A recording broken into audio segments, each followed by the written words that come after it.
Can you hear us? Yes. Okay.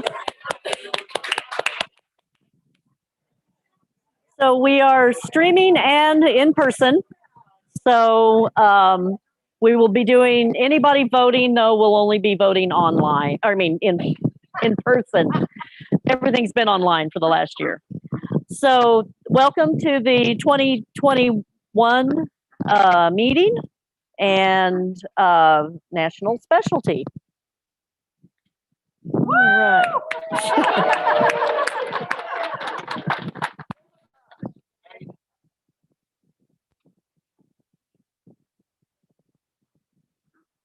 Okay, so hold on. I've got to find my page down. There we go. Okay, why is this?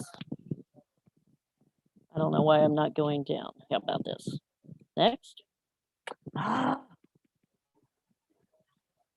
Sorry. I did that. I'm not able to tab. Is that the active window? I think so. Let's see. Let's try. I think we're in There. Okay. All right. So for the agenda, and those of you here, we had a few handouts to be able to show you what the slides are that we're going to have online. So we are going to start with the approval of the minutes, the treasurer's report, some updates on the national specialties, selected committee reports, performance and versatility awards, our outstanding sportsmanship award, and the election results. So we will start with Kim, secretary, for the approval of the minutes from the 2020 AGM. I can, okay. So we have, do we have a motion to approve the minutes of the 2020 annual general membership meeting minutes that was May 20th, 2020, that was published in the summer 2020 Harp and Hound? Mindy? Doug? Any discussion about those minutes? Any changes or anything that anybody has? Nope. All right, all in favor of approving the minutes as published in the Harp and Hound, raise your little cards. I can't find my card. I'm sorry? I couldn't find my card. You don't have to count all this. Yeah, okay. Yeah, any opposed? Any abstentions? Okay, it's unanimous. just letting you know that I can't tell for sure if our audio is coming through YouTube or not. Slides are. I'm hearing it. I'm hearing it. Okay, because I'm hearing it through Zoom, but when I turn off my Zoom audio, I'm not hearing it. Oh, I'm hearing it delayed. That's why I assumed it was through. That's through Zoom. Oh, I think. okay. I can't tell. Well, might be hard to say. Okay. We'll just keep Treasurer's report. Denise. I don't have it. Well, do I have it? Okay. From the one from the board meeting. Yeah. Okay.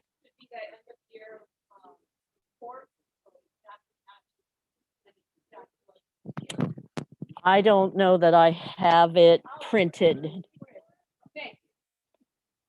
It should be online, and I wanted to make sure.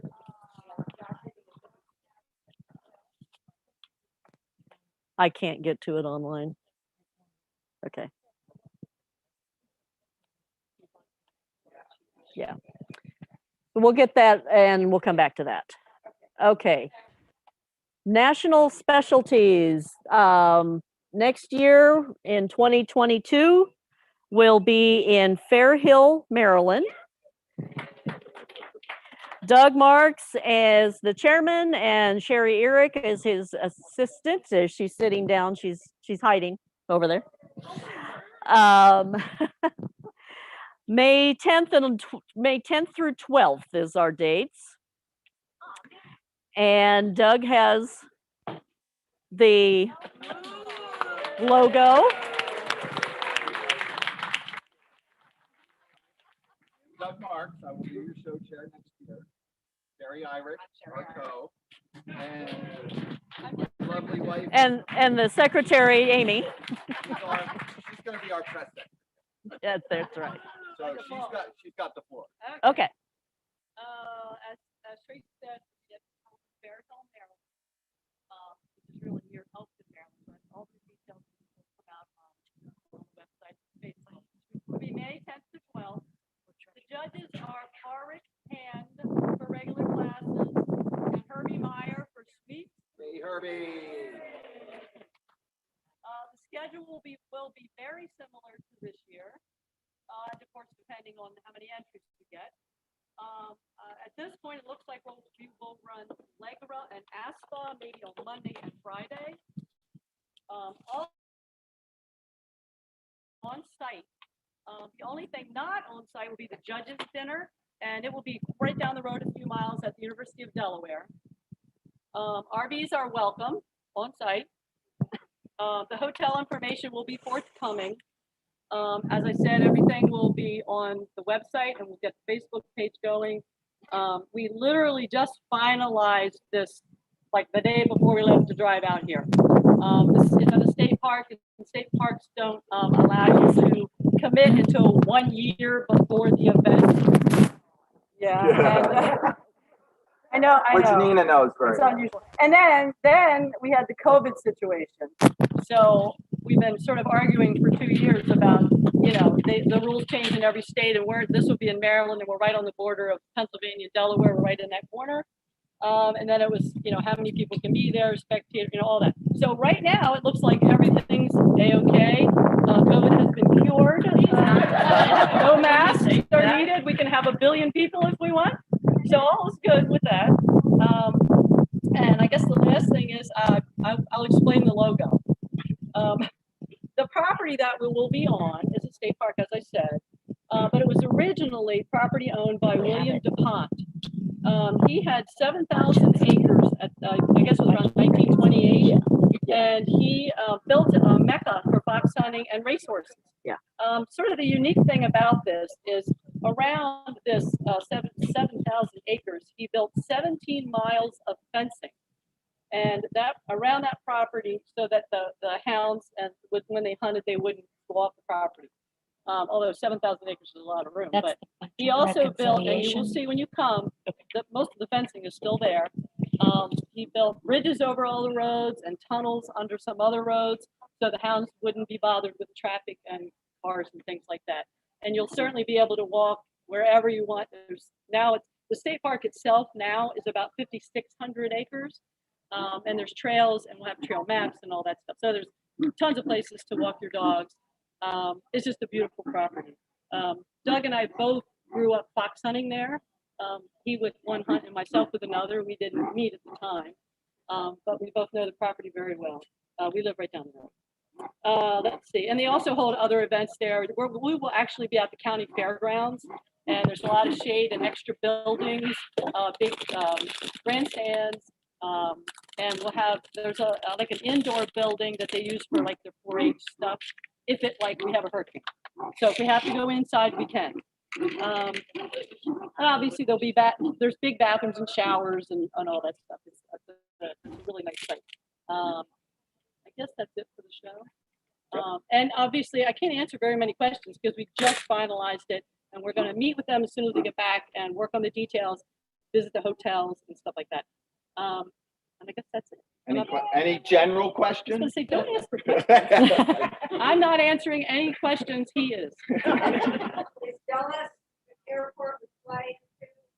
You can. We've got BWI in Baltimore. We have Dulles. I would Philadelphia. probably think Philadelphia International would probably be the best. Thank you. It's about 40 minutes. We're literally right between Philadelphia and Baltimore. Yeah, we're right in the middle. Right So in the middle. it's like about an hour either way, depending on traffic. How many of them? Well, that remains to be seen. We'll see. We won't be at our property. We'll be at the show Yeah, site we'll be the whole over at the time. show site. I don't know, I would have told How far is your drive from you guys to here? We're about, what, 12 now? Or 1,200? 1,250 miles. I asked how long you guys get here. 3 days, We were full. we 3 were- really long days. Yeah. We can make it 4, and they can make it 6. 20, I think it was 21 hours. it depends on if you still want to be speaking to the other person. And don't forget, we were in an RV, so we took a lot We were longer. slow. That's how we are. RV camping, is it with hookups or without? It will, unfortunately, it will not. We had to get a special dispensation for the RVs because they normally only allow horse people in there with trucks, trailers, and RVs. So we did And get a special dispensation, but unfortunately, it will be dry camping. But there are some other campgrounds around, and depending on your situation, if you have a detachable rig, you might want to go and get full hookups at a campground or something. And then, no, There are a couple of campgrounds around, but the state park only has a license to do equine camping, like for people that camp there so they go riding. And we had to beg and beg and plead to even allow any RVs. So, well, that's what we you told think them. we didn't say that 1,000 times? That it's Or we were almost a gonna- horse show. Or each of you that brings an RV has to have a horse tied to the outside of it. And finally, I think that everybody that comes in an RV, they said has to be like, you have to be like part of the committee or something. I don't know. We just said whatever. So the committee's gonna be quite large then. Right. So everybody's gonna have a job, I guess. I don't know. We don't know yet, but it is allowed. Any other questions? I have a load of reports. Well, there's a racetrack right there. You know, we have a Feral Training Center right across the street. Yeah, yeah, you probably don't want like a Barber Road type. So is that it? We look forward to everybody coming. And if you see my name on your caller ID, please answer. Thanks very much, folks. Oh, wait, Amy, one more thing. For the RV. And Sherry, if you want to get a pump out, you need to talk to Sherry. In an RV and you want to pump out, you need to talk to her. Yeah, And pay her. and with money in your license plate number. Yeah, I'm in charge of crap.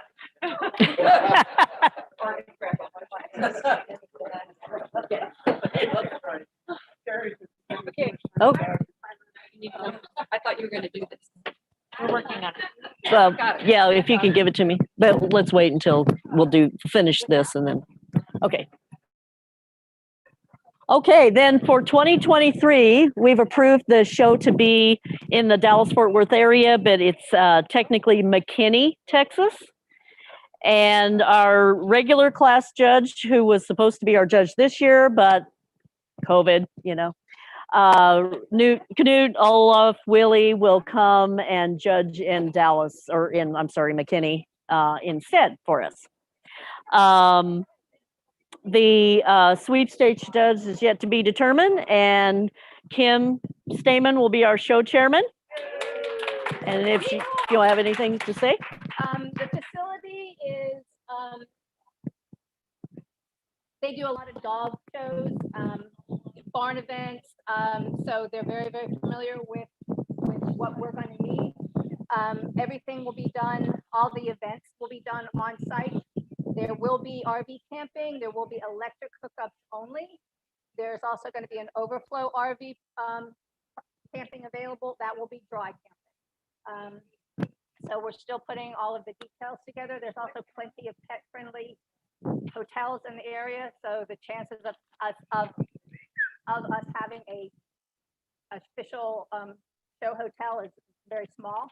But some of us are very familiar with the area. It's very nice. It's very close to town, but it's also far enough off the track where you feel like you're in the country. So that's it. I'm sorry? in South, where was it in relation to South Fork? We are nowhere near South Fork. Well, in the same Well, state. it's Texas, so it's all relative. But I mean, if you wanted to go to South Fork, you could get there. I know, I'm just trying to, you know, go for that. Right, yeah. No.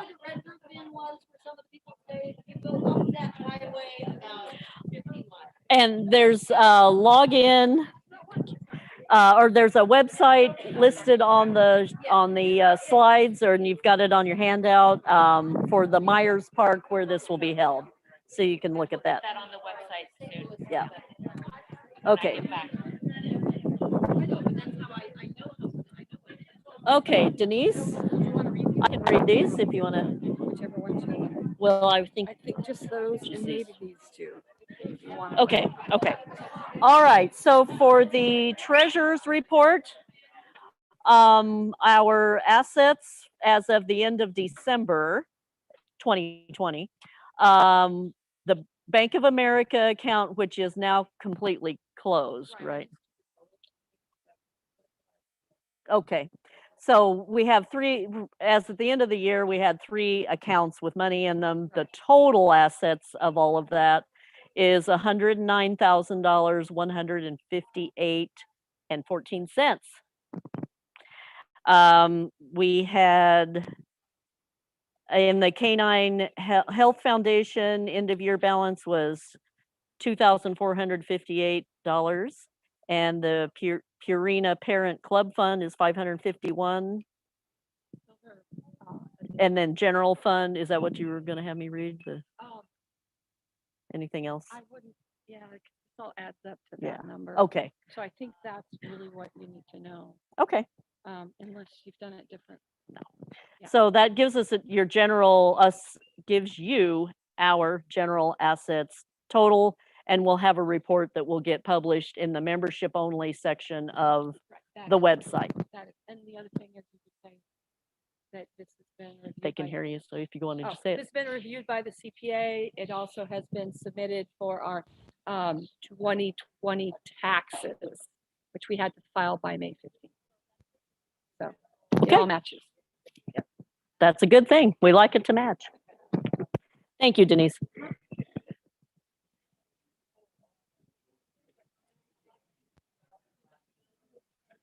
Okay, club liaison report. Maggie Wolf is our club liaison chairman. Tracy, you need to advance your slides.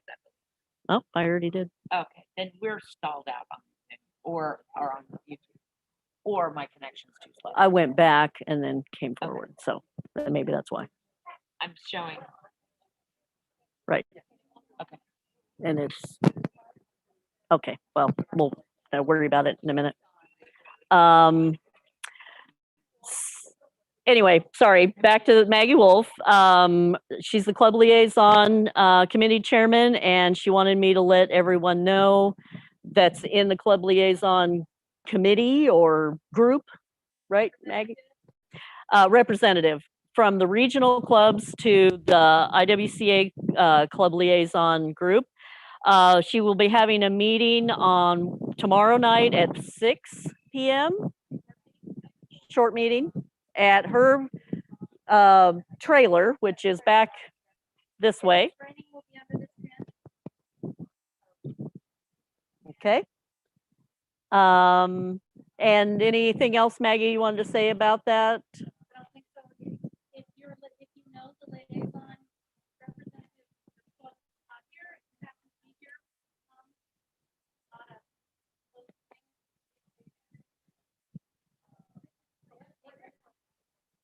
Okay. The rescue committee, Jean Menier sent a really nice report to the board that I wanted to share some things with. She listed out the surviving 2014 Texas rescues. RMIWA has 5. Mary Ryan has 4. The Potomac Valley Club still has 5. And the South Central IW Club in Texas has 15. When she was doing this to try to find out what the status of everybody's dogs were from that rescue, she got some snippets from people. So let's see, Peach is doing very well. This last year, she finally moved into the house and seems to like the comforts. It took this long to get her to come to the house, but she's happy. Sadly, one of Lily's puppies, Dylan, has passed from osteosarcoma. We are doing well, so is our little Shay. Thankful for that. They are both doing fabulous. No current health problems. Grady did bloat and have emergency surgery in November. Spleen removed and recovered completely. They're spoiled, rotten, and loved beyond belief. The number of kisses they give out daily is astronomical. We had a couple of losses. Let's see. Okay, Katie died on 4/5/21, and Barry, I guess, on March 30th of cancer. I find it interesting that there's no one thing that stands out with when these hounds have died, and most have relatively long lives considering how they got their start. Another person reports everyone is still living. O'Sheen is still doing very well health-wise. Murtaugh just had a mast cell cancer tumor removed, so there is a chance he will not make it to the next count. Other than arthritis, Albie is doing well. I don't know how these names are, but he is very emotionally attached to Murtaugh, so we'll see how that progresses. Devlin is doing remarkably well. He has a touch of arthritis in his back left knee and is a bit slower getting up, but he's happy and healthy. He plays with our Kira in the house, and it is so fun to watch. He sings whenever Alan comes home or our son comes to visit. It has been a learning experience. I'm a child and adolescent psychiatric nurse by profession, and he has the classic symptoms of a child with PTSD. He will be 9 in June, and I'm thankful for each and every day we have. I can't thank Mary Ryan enough for entrusting him to us. Minnie turned 11 in August. It has taken years for her to come out of her shell, but she has shown us some of her personality. No one could touch her when we first got her without some sort of explosive reaction. Her fear of humans was palpable. She shrank to the floor if we walked in the room, and she never ever wagged her tail. Today, she prefers to be in the room with me. She greets me at the door to lick my hand hello. At night, when I sit on the sofa and watch TV, she stretches out next to me, sometimes on me, and gets loved on and told how much I love her. Minnie snuggles up to the back of my legs when we sleep at night. She's a giant heating pad. Her two favorite places are the sofa and my bed. I scale her teeth myself and monitor her dental health closely. All in all, Minnie has begun being more like a dog. She is not a shadow in the corner desperately trying to be noticed. She loves me, that I'm sure of. I have given her the best life I can for however long she chooses to live, and that seems like it'll be a long, long time. So those are some wonderful reports. And then Jean also wanted me to just share a big thank you to everyone that answers the phone when she calls, or answers the phone when somebody calls and has a rescue, and that she's ever grateful for the help that all this entire country of members does for all the rescues she does over the years. So, and thanks to Jean for keeping us all in line. Membership education, Mel Mercer has a video. Is Mel here? Mel. There she is. Has a video she's working on, correct, Mel? I am working on a video about early history of breed, and I'm working on information about Graham as a person, more about stuff that we never knew about him personally, because I went down a rabbit hole and thought it was fun. So there will be more to report later. All right. Public education, I'm sorry, Mel, was there anything else besides that? Public education, Helen Philpott and David Smith are our co-chairs of that. And there's Helen over there.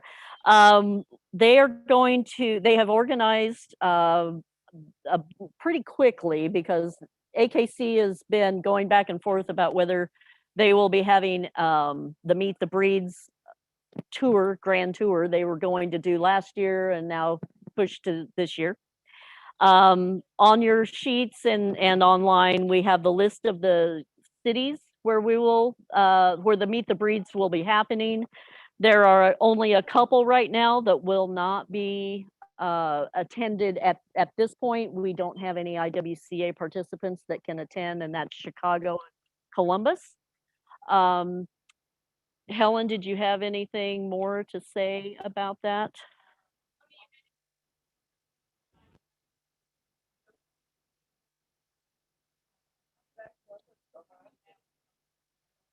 What, Francis? Columbus, Ohio. Francis can do Columbus. There's a couple of commitments that you might want to talk to them first. Right? Yeah. So get with Helen. Okay? And well, yeah.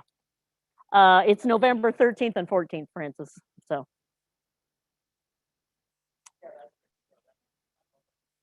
All right. Health and research. Are you able to talk? Give Mary Ellen's going to talk on her. Can I just read it into my phone? I can hear you. Can you hear me? All right. I'm kind of not very high tech. First of all, a lot of your health research dollars that you donate go to the Canine Health Foundation to support research important to Irish Wolfhounds. Almost all of those studies have been sidetracked by COVID, and there are really no new reports right now. However, the IWF and the IWCA have generously helped to fund a creation of a state-of-the-art genome to be used for future research for Irish Wolfhounds. This has already been drafted. And it is presently, there's all this fantastic technology that has not been available before. This genome is now at the University of Texas A&M being optically mapped or something. Completion is scheduled for the end of this year. It will be used to start with on the project at the University of Wisconsin to look for some genetic influence and osteosarcoma in the young Irish Wolfhound. This is one of the first osteosarcoma studies involving only Irish Wolfhounds. They still need a few more dogs. If you have any hound tragically under 5 that gets osteosarcoma, please consider supporting this study. The next study that the IWCA is backing, pardon? Is backing is at the University of Minnesota under a well-known researcher named Jaime Odiano. They have already got a blood test that can predict hemangiosarcoma. They think they have a blood test that can predict osteosarcoma when it is subclinical. They need to validate this test. To do that, we need 50 Irish Wolfhounds in good health. We have to follow them for 3 years, see if they develop osteosarcoma, if the blood test says they will. I know this sounds horrible, but it could be a step forward in going in a new, different direction. This is funded by 7 breed clubs that are affected by osteosarcoma, and we are one of those breed clubs. Next, there is a heritability study for osteosarcoma, also from the University of Wisconsin, almost ready to be sent in. The data shows that, as we have all suspected, this is a very highly inherited cancer in our breed. The next thing I wanted to talk about was the chick numbers. The parent club is responsible for the requirements for the chick number. The cardiac requirements were just changed to represent better our breed.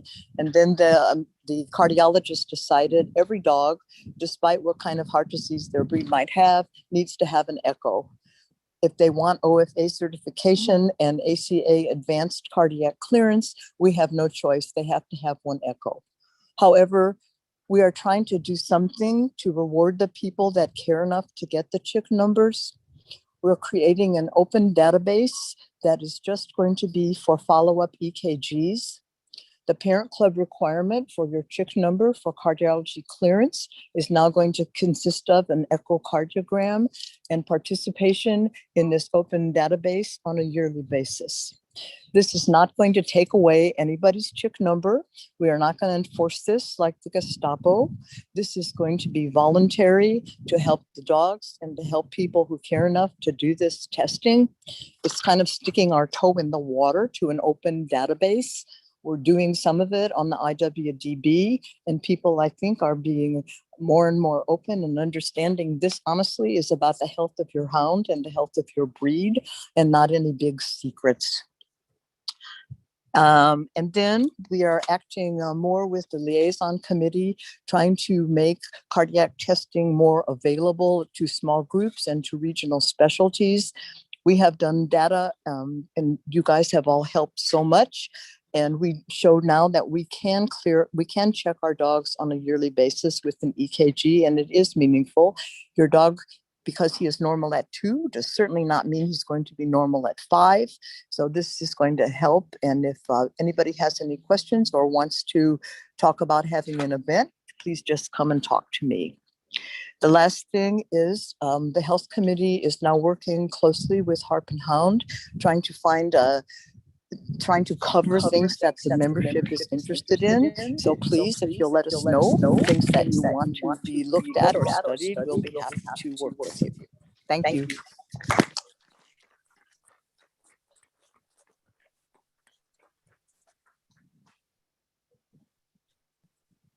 So Mary Ellen, unfortunately, most people over here couldn't hear what you were saying. So can you just please repeat to the crowd about the CHF or the changes to the CHF? Yeah. And also the webinar tonight or tomorrow night. Stand up. Don't talk into your phone. Just, oh, sorry.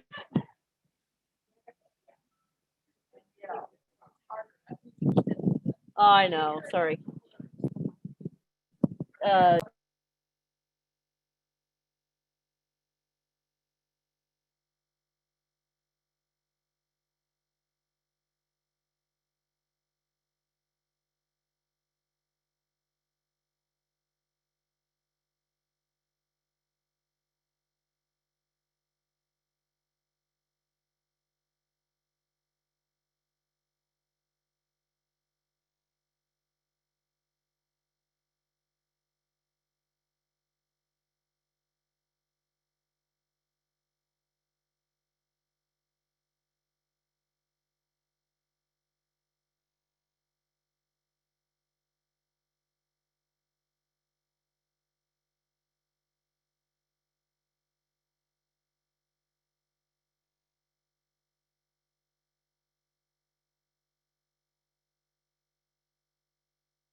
Oh.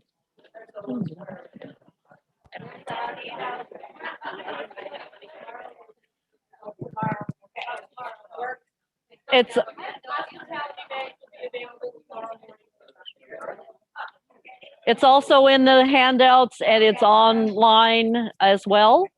And 7:30 tomorrow night. Okay? From the comfort of your own whatever room. Thank you, Mary Ellen.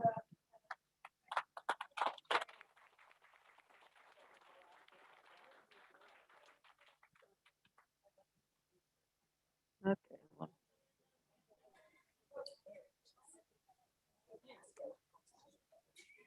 Okay, next we have the breeder directory. Can you hear me on this? I can hear you online, but come in front and just hold that up while you're talking to the audience, please. So talk to the audience and just kind of have that as your microphone. Hi. So we have a new breeder directory. Kim and myself and Joel Matson have worked to put this together with the Internet Committee, with Jen here and another team, all the team. It's really important to have a really good breeder directory, especially when there are other places that people can source Irish Wolfhounds. So we are encouraging anybody that is a member, has been a member for 3 years, and that is happy to sign off on the standard of behavior for the breeders that's on our website, you can see. We have an online application form. You access the information through your member profile, and you can change the information through your member profile too. So it means that it's instant. You put what you want on there and you take it down again when you no longer have puppies.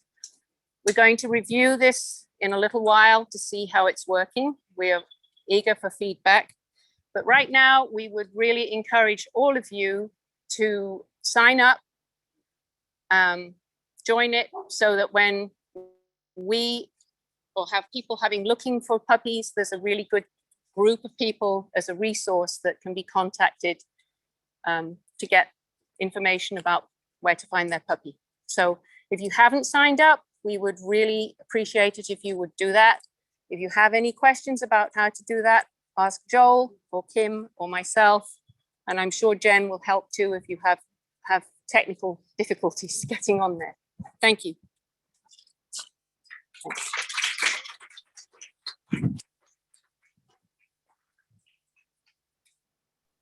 Thank you, Helen. Okay, next we have the Performance and Versatility Awards. If I can find my sheets here.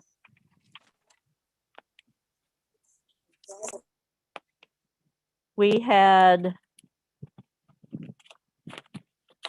one versatility. I'm good. Okay. Am I on that statement? Okay, haven't gone down. I have to do next. We have the versatility certificates. We have our top ASFA IW, our top AK Sealer coursing IW, the top large gazehound racing or LEGRA IW, top rally IW, and top agility IW. So our versatility, we only had one qualifier for the versatility certificate this year, and it is Champion Howland's Hi-Ho Lounge on St. Claude.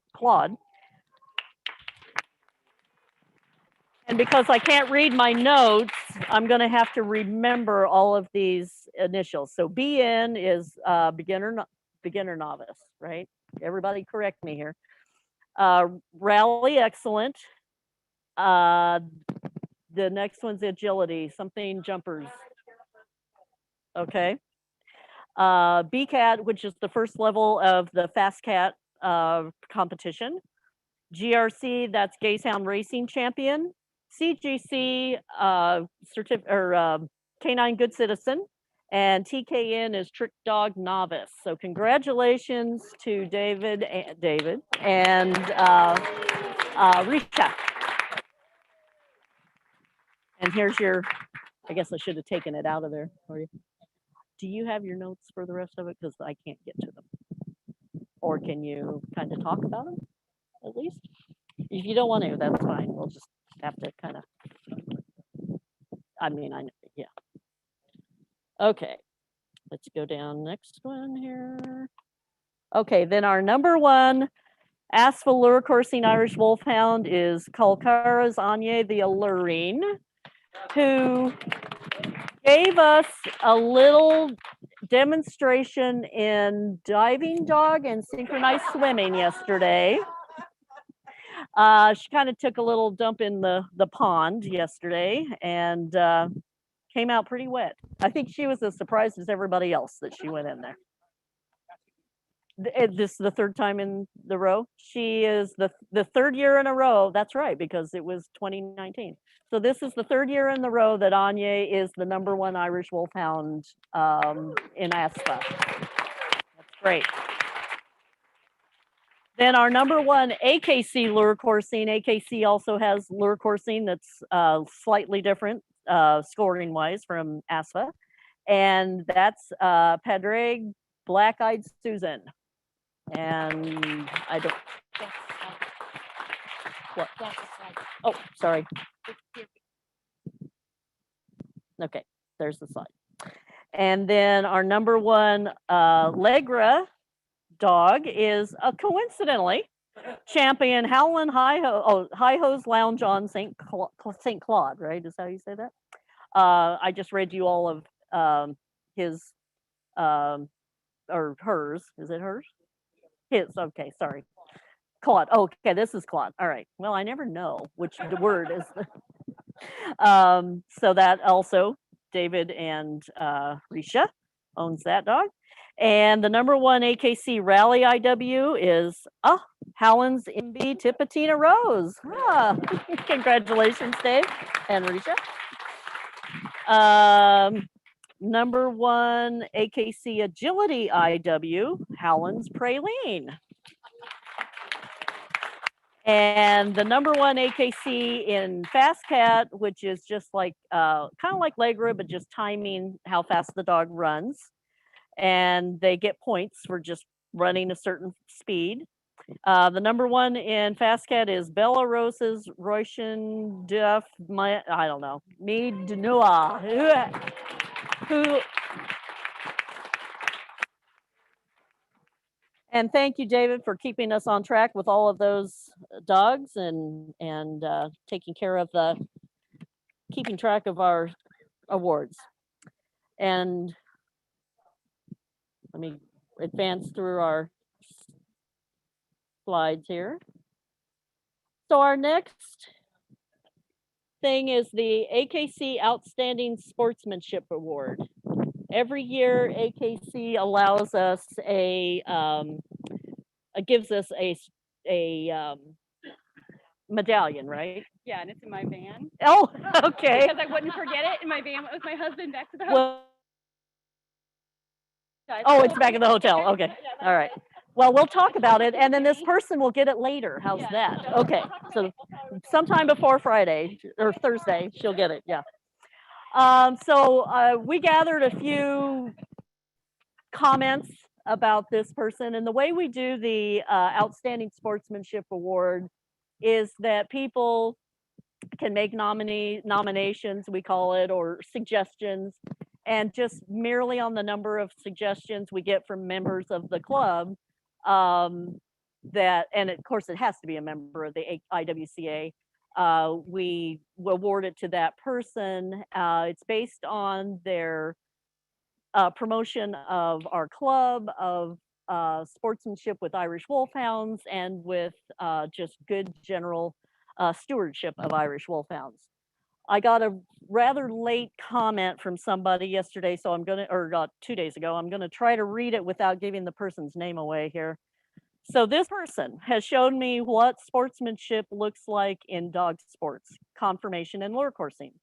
To suggest that dog people get together and don't criticize individual dogs and critique breeding programs and comment on the big personalities that make up the dog world doesn't seem likely to manifest.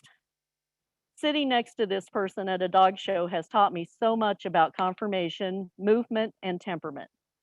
Even when critical, she also sees the beautiful things in each dog and actually says those things out loud. When parked in a lawn chair at a lure coursing event, this person appreciates each running dog and the volunteers it takes to make an event happen. Even when people aren't kind, after a few choice remarks, still finds it in her heart to be appreciative. And I think that embodies most of us. And then Courtney wrote up here, let me go ahead and advance. I know the suspense is killing you, isn't it? So the person who has won this award is Carol Gabriel.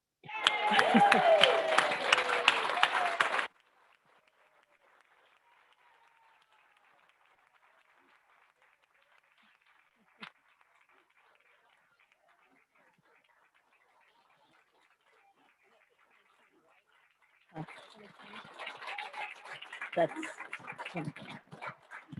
so congratulations to our winner of the Outstanding Sportsmanship Award for 2020. Carol Gabriel under the kennel, Gabriel, that's, you know, she is the current vice president and a founding member of Northern California Irish Wolfhound Club. Carol's first wolfhound, champion Major Acres Just Plain Kush, was given to her by her family over 40 years ago. She eventually branched out from her family kennel to her own. Carol has been an active participant in many activities with her wolfhounds over the years. She has judged sweeps, competed in conformation, lure coursing, obedience, and open field coursing. Her dogs also do therapy work and attend festivals for education of the breed we all love. Her ongoing visits to nursing homes with a number of her hounds speaks volumes about her selflessness and willingness to bring joy into the lives of others with her hounds. Friends say she is everyone's cheerleader and always putting her hounds first. Congratulations, Carol.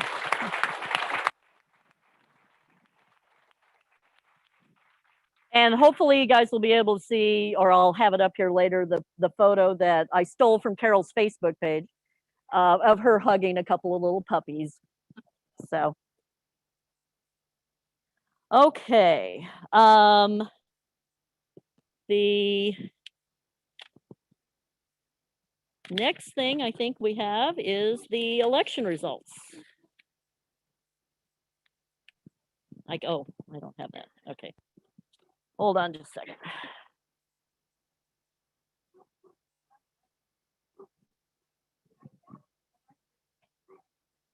Okay. It is. Okay. So the election results, which we will have published later, we used again, one more year, we used the electronic voting. You could also, of course, mail your ballot in as well. We changed companies this year because there was the other company we were using is in Canada. Obviously, we were having mail issues with trying to get mail across the border to them. So we went with a different company this year, My Direct Voting, which is in Minnesota. And they were able to get us set up just as well as the other company. It was good. So we had 320 eligible voters and 191 ballots were cast. That's 58, I'm sorry, almost 60% of our voting members voted. So that's really nice. There's not a lot of surprises on this, but there's a few, so I will read through these. So David Smith, president, received 170 votes. Secretary Kim Stamen, 168 votes. Denise Shorey received 159 votes for treasurer. Sorry about that. The delegate to the American Kennel Club, Eugenia Hunter, received 168 votes. The vice presidents, we select the first, second, third, fourth, and fifth vice president based on the number of election or ballots they get, votes they get. So vice president, senior vice president or first vice president is Beth Chastain with 159. Is she here? I haven't seen her today. Oh, there she is. And second vice president is Mark Barry with 158. Courtney Smith is third with 157. Bill Vaughn was fourth with 151. And Lynn Simon is fifth with 109 votes. The directors that will serve through 2024 are David Berzins, who received 143 votes, Carol Silverthorne for 137 votes, Sue Williams, 131 votes, and Jennifer Johnson, 129 votes. Then we had one bylaw amendment that was on the books or on the ballot for, oh, I need to go down. Jen's got to keep me on track here. So the ballot or the bylaw amendment was to change how we use the logo, how we can use the logo, or Not the logo. not to use the logo on advertising, but to be able to say you are a member of the IWCA was the main purpose of that. So for that amendment were 143 votes, or 85.1% of the voting people, and no were 25 no's, or 14.9%. So that passes with our required 3/4 of our voting ballots cast, and that will get worked on to get a change into our bylaws. It takes a while for us to get we do have to run it by AKC, but it can take a little bit, but hopefully things are a little bit better as they've changed stuff. I don't know. Let me see. Oh, so welcome to the new board. So we have President David Smith, Secretary Kim Stamen. If you guys would stand up so people can see who you are that might not have been here. Treasurer Denise Shorey. AKC delegate Eugenia Hunter's not here. First vice president Beth Chastain. Second vice president Mark Barry, I thought was over. It's hiding from us over here. Third, Courtney. Fourth, Bill Vaughn. Did they come out? Okay. Fifth, Lynn Simon. You'll see him in the ring. Oh, he is here. Okay. Class of 22 is Nina Gotch. Stand up so people know who you are, in case they haven't seen you yet. Linda King, who's not here today. Angela Hunter Knight. And Maggie Wolf, who was just over here a little bit ago. Class of 2023, Mary Ellen Dentino, who spoke earlier. Helen Philpott, who spoke earlier. Joel Matson. Anybody? There he is. And Mel Mercer, who you saw this morning. And then the most recent elected, Dave Berzins, Jennifer Johnson, Carol Silverthorne, and Sue Williams. All right. Welcome to all of you. You have your work cut out for you, I can guarantee it. And then if you have any questions, you get to call David now or email him. Membership chairman is Nina Gotch, and she's got a membership at IW Club of America email. Secretary Kim Stamen, secretary at IW Club of America. And I went ahead and added breeder directory at IW Club of America. That's kind of manned by a group of people, so you'll get whoever's working on it at the time. I don't have that on this list. Don't bother the internet committee, that's what I think. Don't tell them anything.